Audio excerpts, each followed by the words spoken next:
Ho, ho, ho, ho. Hello, everyone. Welcome back to Story Time with Santa. I'm so excited to have you all join me, and I hope you're all enjoying the stories. Today, we're going to read The Nutcracker.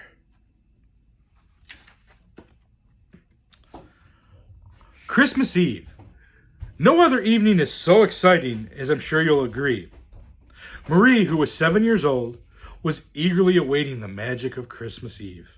She and her older brother Fritz had been listening to the comings and goings and strange noises from the living room all day.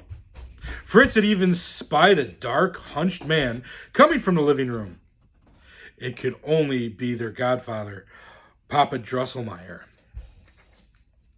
At last, after a whole day of listening and waiting and nearly bursting with excitement, Marie and her brother were allowed into the living room. And what do you think they saw when they came through the door? Why, just the most beautiful, shining Christmas tree that ever was.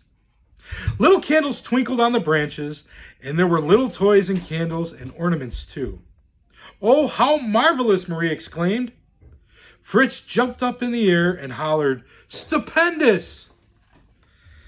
And what was over here? A wooden horse for Fritz, who simply adored horses, and a whole new set of soldiers for his army. For Marie, there was a new doll. Marie immediately named her Clara, because no doll should ever have to go too long without a proper name. And the most beautiful dress in all the world with colored ribbons and buttons. And then Papa Drosselmeyer came into the room with a splendid surprise. A wonderful castle with golden towers and sparkling windows. And there was a tiny Papa Drosselmeyer, no taller than your finger, which appeared at the castle door, going out and going in again. The grown-ups oohed and awed over the castle. Marie, who was a polite little girl, thanked her godfather for the castle before going to play with her new doll. Marie was just bending over to pick up Clara when she spied a little man hiding under the lowest branches of the tree. "Father, whom does that little man belong to?" Marie asked. "His Nutcracker, and he belongs to everyone. Let me show you what he can do." Father picked up the odd-looking man. He put an almond between the little man's teeth, pulled down on the Nutcracker's short wooden cape, and crack! Pieces of shell fell away, and Father handed the nut to Marie. "Wonderful," she said. "He is an adorable little man." "Well," said Father, "since you love him so dearly already, I will place him in your keeping. Of course, you must share him with Fritz." "Oh, I will," said Marie as she hugged the strange wooden man. Marie put only the softest and smallest nuts in Nutcracker's mouth. She did not want to ruin his big smile or his wide white teeth. "Let me see," a voice demanded. Marie turned to see Fritz, who grabbed the Nutcracker from his sister's hands.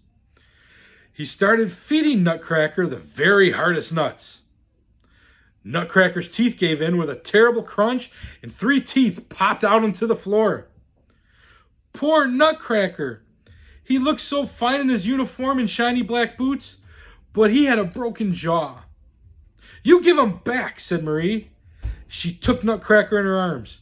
"You are a terrible monster, Fritz." "I don't know why you would like such an ugly old thing anyway," said Fritz. "Well, I do," Marie cried. "I'm going to take care of him and make him better." She bandaged his broken jaw with a ribbon of silk from her new dress.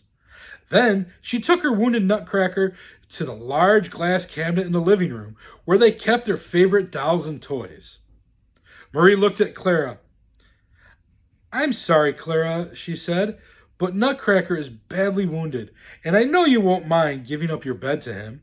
Now, will you?" Clara did not mind. "Very good. Now rest well, Nutcracker. It's late. Papa Drosselmeyer will fix your teeth and jaw tomorrow, and you'll be good as new." As Marie turned to go upstairs to the bed, the tall grandfather clock chimed the midnight hour. Then the strangest thing happened. Marie heard strange squeakings and clatterings behind her.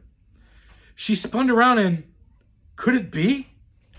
Hundreds of mice were pouring out from under the sofa and chairs and from between the cracks in the doors. Then a terrible rumbling shook the floor, and up came a giant mouse king with 7 heads. And on those heads were 7 gold crowns.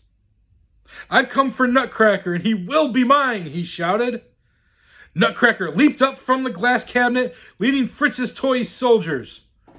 The army fought bravely, shooting gumdrop cannonballs at the awful mice. But the Mouse King suddenly sprang at Nutcracker. "Stay away from him!" Marie shouted. Then she threw her left shoe into the fray, and it hit the Mouse King right on his many heads. He ran away with all the other mice. Well, Marie fainted right then and there. Marie awoke in her very own bed. Had it all been a dream? She looked up and saw Papa Drosselmeyer smiling gently at her. "I have something for you, my dear." And do you know what it was? Why, it was Nutcracker, and he was mended. His teeth were in straight, and his jaw worked perfectly. Marie hugged him tightly. She had tears in her eyes. She thanked her Papa Drosselmeyer. That night, Marie couldn't sleep. Just after the clock chimed midnight, she heard strange sounds, clanging and crashing from the living room. Then a terrible squeak, then a knock on the bedroom door, and then a voice crying, "Marie, open the door! I have wonderful news!" Marie recognized the voice of Nutcracker and let him in. "I have defeated the Mouse King," Nutcracker exclaimed. "It was you who gave me the courage to defeat that nasty creature. To thank you, I wish to give you these." He handed her 7 tiny gold crowns. Marie clasped her hands with delight. "I must tell you, dear Marie, that I am really a king," said Nutcracker. "A king of the most wondrous land in all the world, Toyland.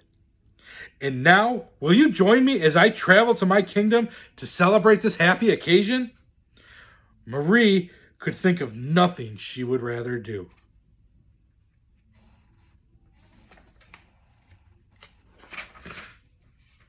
Marie followed Nutcracker to the front closet, where he revealed a hidden ladder. Marie was just small enough to climb up the ladder and soon found herself standing in a sweet-smelling meadow. "This is Candy Meadow," said Nutcracker. "Now we will travel through all of Toyland on our way to Marzipan Castle in the City of Sweets. That is where I live." Oh, and Toyland was marvelous. They passed through Almond and Raisin Gateway. They watched a charming ballet. They went by Orange Brook and River Lemonade and passed the Gingerbread City on the Honey River. In each of these places, Marie saw the most amazing things. Houses and whole villages made out of all manner of sweets and the friendliest people you could ever hope to meet. There were creatures of all kinds, and they were dancing and laughing about in the merriest way.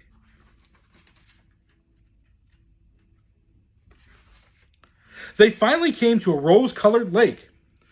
Nutcracker summoned a jeweled gondola pulled by dolphins to take them across the water. On and on, under a moonlit sky, they glided over the lake. There, ahead lay the City of Sweets and Marzipan Castle. When they arrived, what do you think Marie saw? Only the most beautiful houses, all made of brightly colored candies, and a marketplace full of delicious sweets that made her mouth water. Nutcracker took Marie up to his castle, where she met all the ladies of the house and the royal pages and such. Everyone was so nice that Marie decided she would never leave. They had a wonderful meal of hundreds of candies and desserts. And then Marie started to yawn and rub her eyes. Can you blame her? She had been through quite a bit of excitement, to say the least, and she probably had eaten a bit too much candy. Indeed, Marie did fall fast asleep to the sound of her beloved Nutcracker talking. And when she awoke, she was in her own bed. "Oh, it just couldn't have been a dream," she said sadly. But what was this in her hand? Why, the 7 tiny gold crowns that Nutcracker had given her. Many, many years later, Marie sat in the living room, gazing at her old beloved Nutcracker in the glass cabinet. "Oh, Nutcracker," she said, "if only you were really alive. I would love you just as you are. I don't think you are ugly. I think you are handsome." Just then, Marie's mother came in. "Sit up like a proper young lady," she said. "Papa Drosselmeyer's nephew is here to meet you." "Who?" said Marie, sitting up very straight indeed. In came a handsome young man. He smiled, walked over, and took Marie's hand in his own. "Oh, sweet Marie," he said, "I am really alive. You were kind and gentle enough to say that you would just love me just as I am. And so, here I am. Now, would you do me the honor of becoming my wife and queen of all of Toyland?" "Nutcracker, is it really you?" whispered Marie. "Of course I will." Ah, dear children, who can say how such silly things happen in this world and in the world of toys and dreams? Who can say how love creates its own magic? And who can say whether Queen Marie and her beloved King Nutcracker rule over Toyland to this very day? If you have the eyes and heart for it, dear children, perhaps someday you will visit Toyland. And then you can say. Well, everybody, I hope you loved hearing the Nutcracker today, as I enjoyed reading it for you. I hope you let your friends know about Storytime with Santa. Like and subscribe to my page to see when the next story's coming. And I'll see you all real soon. Merry Christmas! Ho, ho, ho!